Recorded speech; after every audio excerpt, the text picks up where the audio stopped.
Assalamualaikum warahmatullahi wabarakatuh. Selamat pagi pemirsa, para YouTuber. Dan saya sekarang ada di CV Bambu Bos. Nah, CV Bambu Bos ini untuk pengawetan. Yang khusus untuk pengawetan. Nah, sebelum videonya saya lanjut, untuk para pemirsa jangan lupa saya ingatkan, karena itu gratis, like dan subscribe video saya, karena dengan adanya partisipasi Anda semua nge-like dan subscribe, itu akan membuat semangat saya untuk memberikan informasi apa saja yang ada di Jogja ini. Nah, bahkan nanti rencana juga sampai keluar Jogja gitu. Nah, sekarang ini kita mau mengenalkan masalah bambu. Nah, sekarang kita lanjut. Kenapa ini bambu? Bambu ini kan bambu jenis-jenis bambu, ini bambu petung. Nah, ini yang gede-gede bambu petung sama bambu hapus. Dan ada lagi satu itu bambu wulung sama bambu hitam. Kenapa harus diawetkan? Nah, itu kenapa harus diawetkan? Karena bambu itu sifatnya itu gampang lapuk, gampang ada penyakitnya, seperti itu. Nah, kalau sudah kena penyakit, bambu itu tidak bakalan bertahan lama. Bahkan paling sekitar setahun itu sudah rusak gitu. Nah, ini metode ini pengawetan seperti ini wajib Bapak Ibu semua tahu. Karena apa? Karena pengawetan ini gampang dan mudah untuk dikerjakan, untuk ditiru sebenarnya. Nah, kalau sekarang kita bahas dari awal proses pengawetan itu. Ini bambu dari petani yang sebelah sini, depan saya ini. Ini bambu datang dari petani, langsung sampai sini itu dicuci di bak sini. Nah, ini bak air panjang, dicuci pakai karung. Nah, ini dikasih deterjen ini ada salah satu deterjen untuk mencuci bambu. Nah, deterjen ini itu dioleskan ke bambu, dicuci pakai karung bekas itu. Nah, kalau sudah bersih seperti ini sudah bersih, tidak ada tidak ada kulit jamur-jamurnya, sudah bersih. Terus dilubangi. Tahap kedua dilubang seperti ini lubangnya, ada lubang. Kalau sudah dilubangi sampai mentok sana, itu ros yang paling bawah ini, mata ini yang paling bawah itu nggak kena lubang, jadinya mentok sampai sana. Itu nanti kita lihat di bawah. Nah, ini karung bekas untuk mencuci seperti ini. Nah, ini yang paling bawah itu tidak sampai tembus, ini yang paling bawah. Nah, ini kalau tembus harus ditutup, karena nanti kalau dikasih obat itu bocor seperti itu.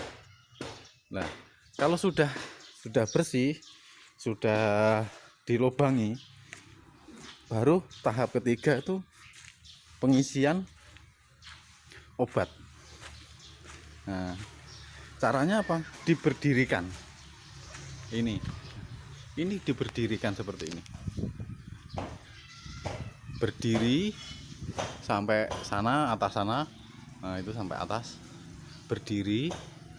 Kalau sudah berdiri semua, baru diisi obat dari atas. Pakai air airnya ini obatnya. Ini stok obatnya di sini. Nah, ini stok obatnya, ini sudah dicampur sama air obatnya. Jadinya kenapa harus berdiri? Karena untuk mempermudah untuk pengawetannya, seperti itu. Kalau nggak berdiri nanti butuh panjang juga, nggak cukup ya. Ini bak ini nggak cukup karena kan ketinggian bisa sampai 7 meter. Nah, 7 meter. Dan ini di apa sudah dikasih obat itu ditunggu sampai 2 minggu. 2 minggu itu baru bisa dikuras. Maksudnya dihabiskan obatnya, dibuang, ditampung di bawah sini. Nanti ini dimasukkan ke sini lagi, ke dalam bak lagi, karena kan obatnya itu tidak boleh dibuang sembarangan, harus diproses lagi. Dan ini bisa dimanfaatkan lagi untuk berikutnya, seperti itu. Nah, seperti ini. Nah, terus kedua, ya keempat itu terus dikumpulkan di sini. Ini obatnya sudah selesai, sudah dihabiskan semua. Itu terus dikumpulkan di sini, disortir karena kan ada beberapa jenis bambu yang nggak bisa sempurna. Dan usia bambu itu menentukan untuk kualitasnya. Kalau terlalu tua itu pecah. Ini pecah. Kalau terlalu tua itu pecah. Kalau terlalu muda itu kempes, pleot-pleot gitu. Kalau sudah diobat itu pleot-pleot. Karena obatnya ini borak dengan borik itu panas. Jadinya kalau usia bambu usianya tidak pas, itu bisa rusak malah. Jadinya kalau milih bambu yang mau diawetkan itu jangan sampai terlalu tua dan jangan sampai terlalu muda. Itu jadinya nanti yang pas, jadinya setengah-tengah, sekitar umur 1,5 tahun, hampir 2 tahun itu sudah bisa dipakai. Nah, kenapa kita pakai metode ini? Itu lebih praktis. Metodenya pengawetannya itu lebih praktis. Enggak seperti yang orang-orang zaman dulu kan memakainya direndam di tanah, direndam di air sampai di dalam kolam seperti itu tuh. Itu lama itu. Kalau ini cukup 2 minggu. Tidak pakai lama, cukup 2 minggu sudah selesai. Itu pring petung seperti itu yang gede-gede itu cukup 2 minggu. Lebih dari 2 minggu dia rusak, pecah. Itu 2 minggu, lebih dari 2 minggu pecah. Dan ini juga hasilnya. Nih, hasilnya ini. Nih, hasilnya bagus. Nah, kelebihannya apa? Kelebihannya kalau pakai borak dan borik ini, cara ngawetkannya itu bambunya lebih padat, tuh keras itu loh, nggak gampang lentur, nggak gampang patah seperti itu, dan nggak gampang patah. Nah, ini obatnya, ini obat untuk pengawetannya. Caranya, obat ini nanti ini borak sama borik, itu boriknya di sana. Itu nanti direbus dulu, dilarutkan sama air panas. Nih dilarutkan, direbus pakai air panas. Habis itu ditunggu dingin, baru dimasukin ke atas, ke dalam bambu. Nah, kenapa harus dinaikkan ke sana?